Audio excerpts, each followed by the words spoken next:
now, third attempt to record this video. So, the new version of the game, as always, you can get it at Game Jolt. You can just search it, Incredible Adventures, for example, of Captain Alex, Isaca, or anything. This is the game. I'm working on a new thumbnail at the moment, however it's not gonna be out until November, at least, I think, with the new version. As you can see, we are way in front. I made the first video for this game, for version 1.0. This is gonna be the last video probably for this game. Hopefully, I don't have to make another one. I'm not really good with YouTube videos, so anyways, let's check out the game. Where was it? I have so much stuff here. Too much stuff. Anyways, there it is. You just switch on this thing. This is the exe file. If you download the game from Game Jolt, you're gonna get this thing, which is basically the exe file and the data file where everything is.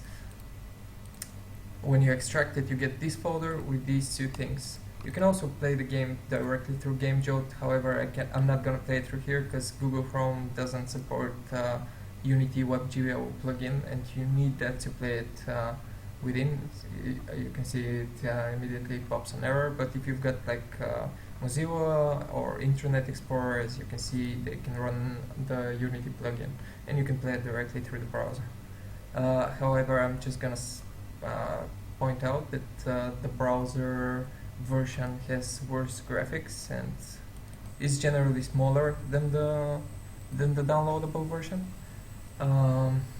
I've made a lot of improvements here, hopefully, and I've included a lot of stuff. You're gonna notice that we have like a different type of UI, and the quests have been redone. Now there shouldn't be too much displacements of names and text, etc. Actually, there should be none of it. Excuse me. I need to make this go away. Silence it. Just for video purposes, but I actually upload. You can listen to the soundtrack within the Game Jolt page. I've uploaded one of the songs there. Oh, there we go. I've got my first droppable here. Now that's one of the new things I wanted to point out. Like, you can actually go ships to your health. If you pick these up, they are alive for 4 seconds and they start flashing with increasing intensity, and then they disappear. So you've only got 4 seconds to grab those. And one more thing, just because of the balance of the game, etc. I've made these ally ships just stand for like 15 seconds, be alive for like 15 seconds, and if they are not destroyed by an enemy at that point, they just disappear.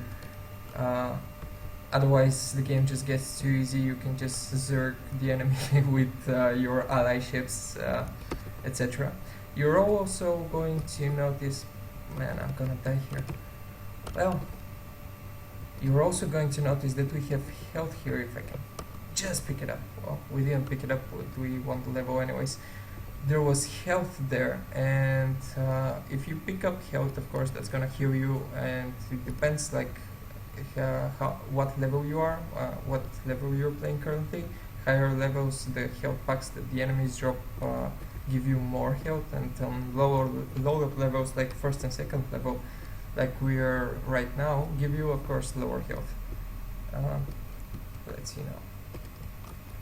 That dude is destroyed. So the first 2 levels are basically an intro to the game. You can see that we have some kind of a story going on here. It's mostly for children. I made this game for my nephew, so yeah, the story is really PG, etc. And one of the main reasons I included the story was because I didn't want to have a separate tab in the game menu with how to play or something. I just wanted it to be within the game. Another thing that has been added that I have been using but I haven't talked about much, and it's because it still needs a lot of work, is strafe controls. As you can see, moving sideways. Anyways, let's concentrate on the game. Moving sideways has been added to the game, however I do not it can be very confusing as of right now, because I just haven't made the control mappings very well. I decided to add strafe controls to the Q and T buttons. So basically, you move sideways with Q and T, but that seems a little bit uncomfortable. So I'm gonna be working on that for the future updates of this game. That's one of the things you can expect. Also, one of the probably how I'm gonna solve this problem is just change the rotation, because at the moment I rotate the ship using either the arrow keys or D and A, and that's with adding the strafe that became really kind of buggy and not at all not at all fluid. So what I'm gonna do is add the rotation to be, instead of buttons, to follow the mouse cursor like this. Like if my mouse is here, the ship is gonna rotate to that position, and then you're just gonna have your D and A buttons, sorry, for your strafe controls. Anyways, it appears that I'm gonna die here because that boss actually has a bunch of health. So if that actually happens, I'm just gonna go into the editor and show you the game from there. Wait, this is awesome. Get right, bro. This level is kind of bugged because for some reason I cannot remember what for the life of me. This is awesome.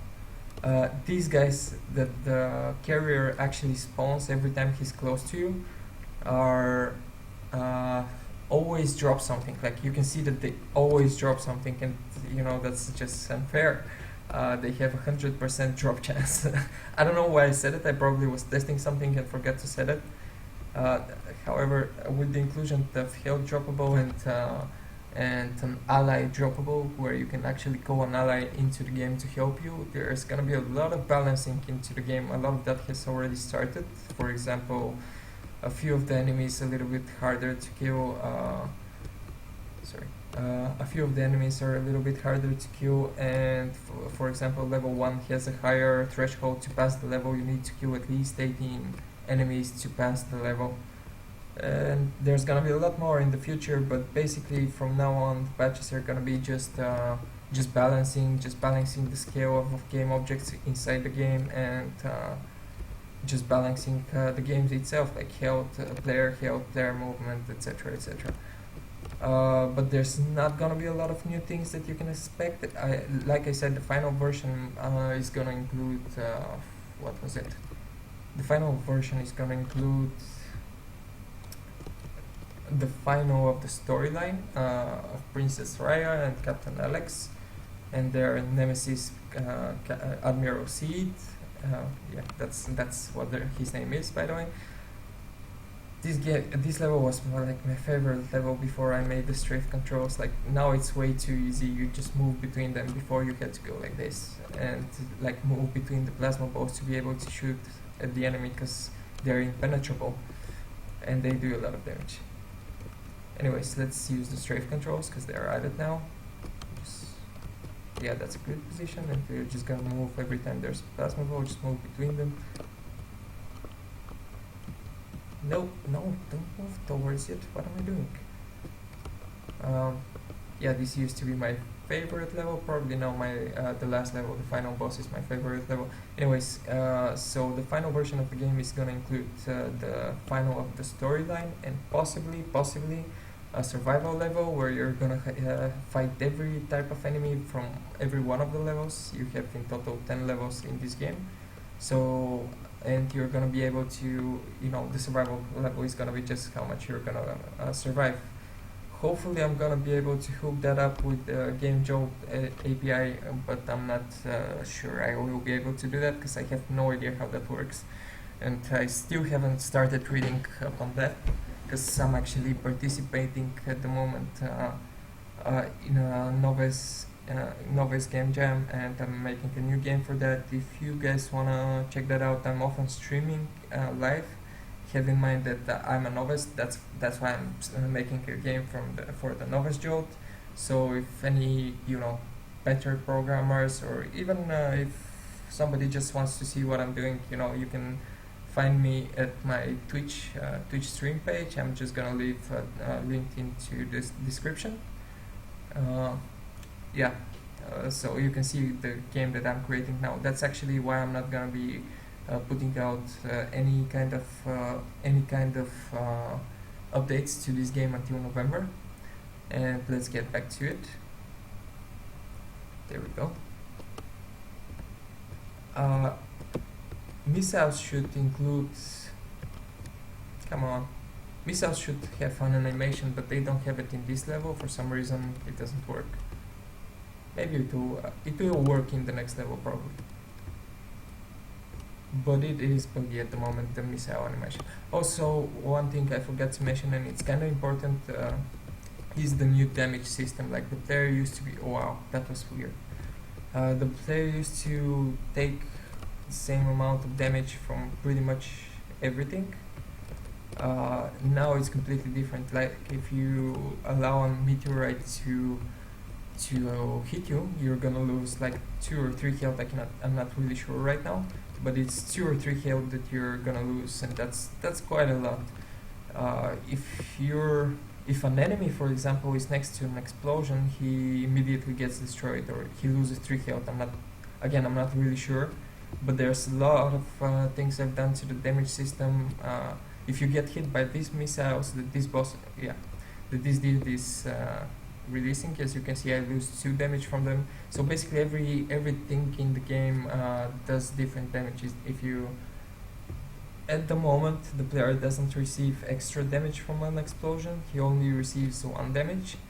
But I do reserve the right to change that, because the enemies do receive a lot of damage from explosions. They receive like 3 damage if they're standing into an explosion.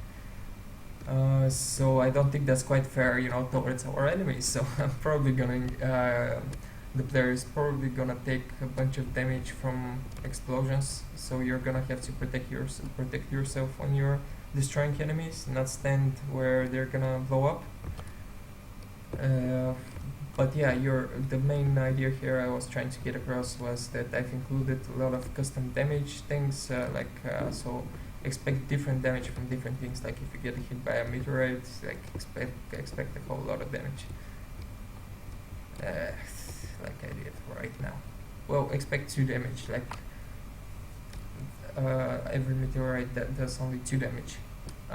One thing that people have found hard, and we are gonna tackle that into the next level, is the final boss, like the lightning. A lot of people felt like they had no hint in whether they were gonna beat the level or not. It was just 50-50 whether the lightning is gonna hit them, and I'm just gonna see if I can show you guys how to beat it. I believe it works that way. At least I haven't had any problems beating the level that way. But there is a way to beat it. You just have to be very observant of where the lightning comes from and stand in its blind spots. But yeah, we're gonna talk about that at the final level, which we are which we are almost next to. One of the things you're probably gonna notice is the droppables are way too big in some levels. Like that's part of the balancing I'm gonna be doing as we move towards the final version. And we're finally at the final level, so let me just quickly show you what's up with the lightning. Oh no, the last bounty hunter is between us and home is infamous. What? Wait, no. Between us and home is the infamous Vorgata Alpha. Oh man, I cannot really. I should have chosen a better, more readable script. I'm not sure how do you say this in English, but shrift. One of kind flying sorcerer capable of focusing Kastar's energy against its enemies. Try to evade those blasts as they will destroy our ship instantly. So yeah, that's basically what people have been complaining about. The last boss powers up and then shoots lightning at you, and if he manages to hit you, you get destroyed instantly. And people feel like there's no gameplay there, like you cannot protect yourself. It's just 50-50 whether you're gonna win in this level or not. But I don't think that's the case. I'm just gonna quickly show you why. But yeah, let's get into it. This is Captain Seed. He's new. Of course, I told you about him. He's gonna have one more line before the game ends, but it's not gonna be included in the beta version. It's gonna be included in the final version after we beat him. Finally, I have your Princess Raya. You have managed to evade me admirably. As for you, Captain Alex, you're lesser than me, and I will prove it in this battle. Prepare to feel the full concentrated power of a star. Yeah, anything. Anyways, I made this for my nephew, so you can obviously see that here. uh, just you're gonna notice that this enemy actually has blue things. Like, let me stand right next to this blue thing right here. It's where the lightning comes from. And if you stand in between the blue things like I'm trying to do right now, the lightning is not gonna hit you. You see? I'm not sure if I can beat this boss because it's actually a pretty tough one to beat. But that's the actual way to evade the lightning, and it's not that scary, it's not that hard, it works perfectly. You just have to watch where those blue things are pointing at, and in all honesty, they... Oh, no. Oh, he didn't kill me. In all honesty, I have to admit that they do have kind of an offset from their launch position, but a kind of a random offset at their launch position. That's just so the player doesn't have it way too easy here. Just, I have to stand in between these and, I'll be fine. You'll notice that some of them kind of launch from their guns or whatever you want to call them. I call them spawn positions, the bullets of the enemy. Some of them actually spawn in random directions, like a little bit random in their rotation. Anyways, that was the game. Those were the new things, the new UI, the new droppable system, the new damage system, etc. From now on, I will mostly be making balancing, etc. But there will be 2 new droppable ships included, just like the pink one that was helping me throughout the game whenever I picked it up.